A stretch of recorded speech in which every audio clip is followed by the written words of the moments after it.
Hello there! Games Workshop have now released the points for the 10th edition 40k indexes. So how have Genestealer Cult fared?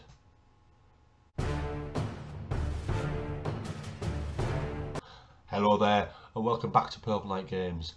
So today we're going to jump on in and have a look and see how Genestealer Cult have done with the new points release. Let's have a look now. Here we have it. The over 40,000 Genestealer Cult 10th edition points.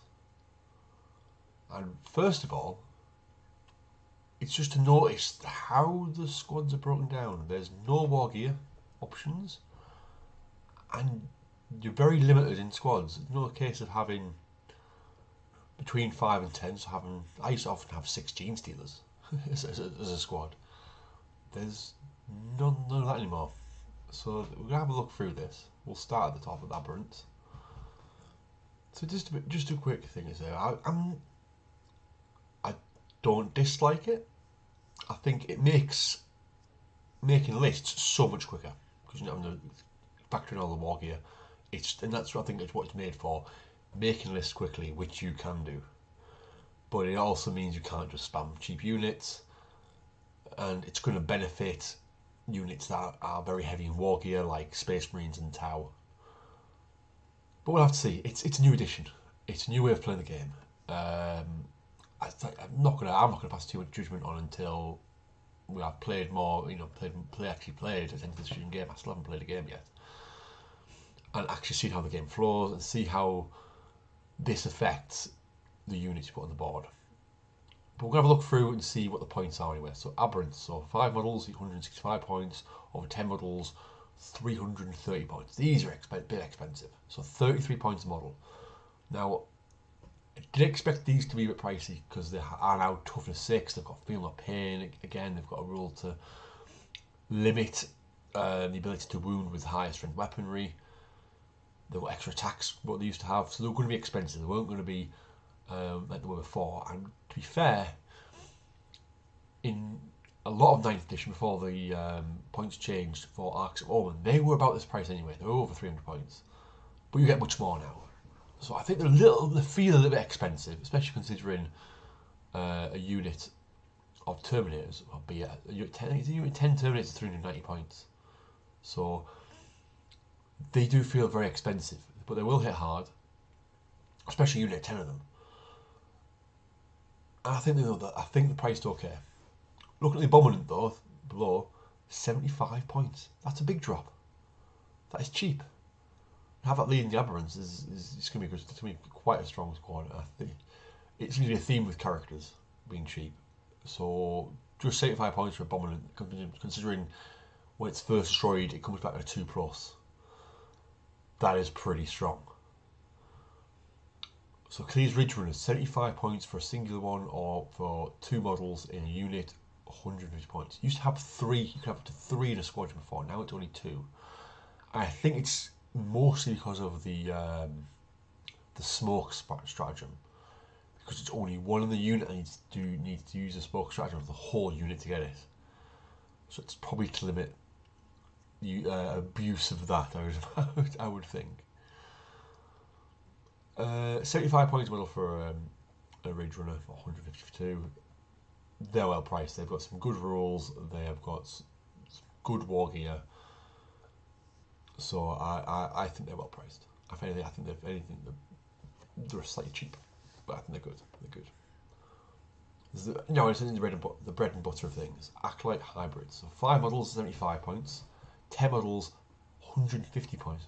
So they're around about 15 points a model. So well higher on the 9 points they were before. But obviously this includes 4 mining weapons. You can includes demolition charges. It includes possibly demolition charges. It includes a cult icon. It includes hand flamers. Once you put all that in there, you probably, if you're going to max out an acolyte hybrid in the previous edition, you'd look at about 160 points. So you're probably on a good level here. I think they're well priced for what they are. They can come back as well with the ambush rule. No, I think they're well priced actually. They feel expensive because it's the war gear. The problem is you can't spam cheap units. That's the problem.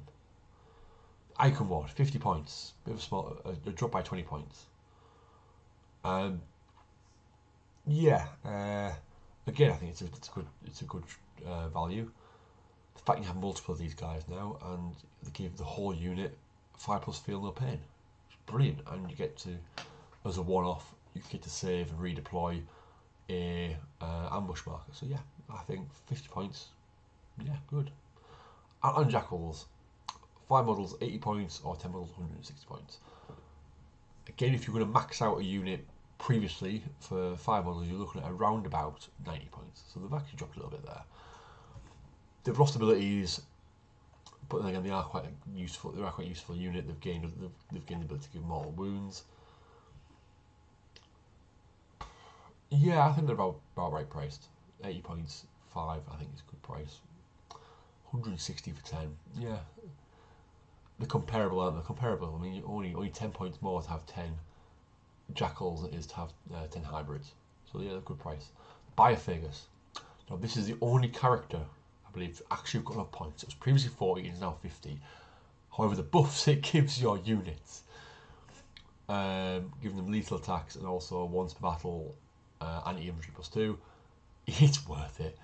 And you can maximise his damage once per battle as well. The Biophagus is fun, and I think 50 points a model, it's a good price.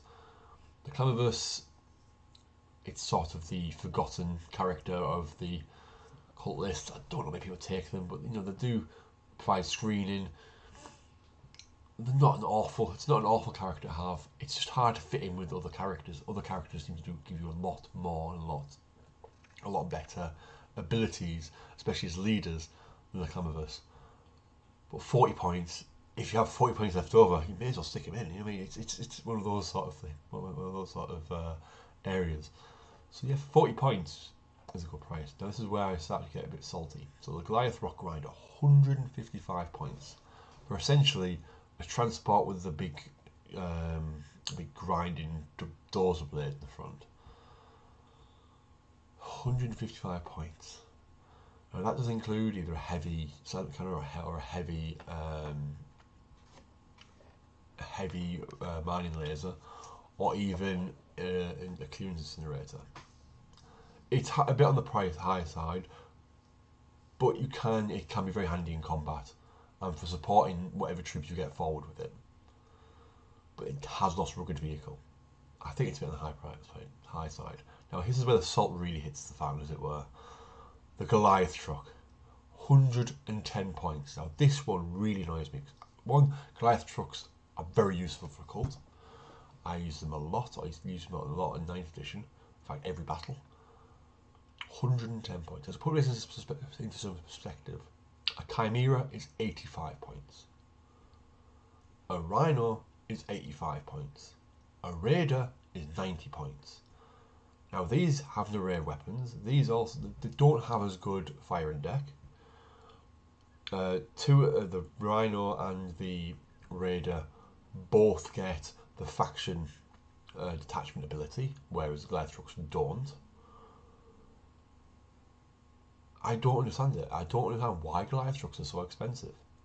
Surely they should be 85 points, the same as Chimeras and Rhinos. Is it because they've got the demolition cache? Because if so, get rid of the demolition cache. I'd much prefer a cheaper Goliath truck. And this is where the problem of the one price, the 1 points is an issue. Because I'd much prefer a cheaper Goliath truck over 110 points of the old war gear. Metamorphs, slightly more expensive than Acolytes, 80 points for 5, 160 points for 10. Yeah, they're very usable. That's all I can really say about that. I always seem to never be able to fit Metamorphs in my army list these days. But yeah, it's the price reasonably. The Jackal Alphas, 60 points, which is quite expensive for I think a slightly better Atlan Jackal, with them being 16 points a model, so you look at quite a high amount of price there. But they have good synergy with Atlan Jackals. If you want to run an Atlan Jackal based army, obviously you're going to have an Jackal Alphas in there. 60 points, I still think it's a good price. The Kellamorph at 55 points, again, quite cheap. Locust is only 40 points. Very cheap for giving a unit fight first. The Magus. Now, I thought the Magus was very disappointing with having no sort of offensive psychic power other than obviously its stave. Hit things with a psychic thing. There was no Witchfire ability, no smite, no whatever. I don't understand why it wasn't, but at least the points cost sort of reflect that, only 50 points a model. I don't think they're great though. The Magus has really fallen from grace. Now Neophytes, 80 points for 10, or 160 points for 20. So now 8 points a model, so they're going up for 2 points. For those 2 points, you get all the war gear, including mining lasers, seismic cannons, webbers, grenade launchers, flamers, heavy stubbers, the rest of it, as well as a cult icon. And they get to come back with the cult ambush. Yeah, Neophytes are good. They're going to be good this edition. I think 20 model units are going to be the norm, I think, for the most part. The Nexus is 50 points, about the same as it was previously, where dished out crossfire tokens. Now it allows you to move your ambush markers and lets you mess around with stratagems. So like you do stratagems again for no CP. So it's a good supporting model. It's and cheap price. Now this is also surprising. The Patriarch 85 points. It was 140 points in the last edition. 140 down to 85. Now, I was disappointed with the Patriarch. I felt like just a slightly better Genestealer. Anything, it was very similar, too similar in my opinion, to the Broodlord for the Tyranny Army. To the point I've started calling the Patriarch a Broodlord far too often. By accident, of course. But 85 points, that's very cheap. Very cheap. It's only 10 points more than an Abominant. And for the abilities and synergies you get with it, as well as being your Warlord. So even though it's lost out on psychic powers and it's lost out in some of its stats, it's only 85 points and can lead Genestealers, so that's really good. The Primus is about the same at 70 points. It's get a drop in Arcs of Omen, and for 70 points you get what you get with the Primus: a solid leader and reroll and get to reroll hits. Pure Send Genestealers. These were always going to go up in value. So 90 points for 5 models, 180 for 10 models, so 18 points a model. So we've got 4 points a model, but they have 2 wounds now. I mean, they've lost out on invisible saves, but they've got 2 wounds. They've lost out with the weaponry, they know only AP -2 rather than -3. But they've retained their advance and charge, which was a relief. Redacted Saboteur, which I think they've been nerfed because they're no longer very good against vehicles and monsters like they were. It's now more of an indirect fire against infantry. 55 points, it's good enough value, as well as the Sanctus being 50 points. Now with the detachment enhancements, this is about the same for every army. They have one that's 10 points, 15, 130, 140, about those sort of price marks. I'm going to have to read through those a bit more and actually I really make my mind up on the prices and the price. Yeah, so going forward, I'm going to do a series of videos, probably about 5 to 15 minutes long, just focusing in on the core rules, on the stratagems, and on groups of these data sheets, whether it be, like, for instance, Aberrant and Abominant, and maybe the Biophagus grouped together, the Acolyte Hybrids, the Icon Ward, and the Metamorph grouped together, and the Magus, the Patriarch, those sort of things, the Goliath trucks grouped together, and go over them in more detail. And those will be going out slowly over the next few weeks. They'll be about 5 to 15 minutes long. So my thoughts mainly is, there's a few things that are expensive there. The characters are dirt cheap, which is brilliant, so you can spam characters out there. The main sort of battle line and infantry is, I think, reasonably priced for what you're going to get. But obviously when you're coming against armies that are just going to mow you down, they're going to start feeling expensive. But obviously the chance of them coming back, but then that can be countered. So, scratch your head time. I'm not sure how this is going to go out until the dust settles over 10th edition. I think my gut is that the battle line and the infantry models are really priced. Where Court of Suffering is the Rock Grinder and the Goliath truck. They just seem expensive for what they are. They're just essentially transports. They have toughness 9 and 10. you know, they're moving about 12 inches. They're nothing, about 10 wounds. They're nothing special. They're not tanks. They're not any sort of main attack vehicle. They're transports. One of them is just transport with a gun. One of them is a transport with a gun and a big grinding dozer blade.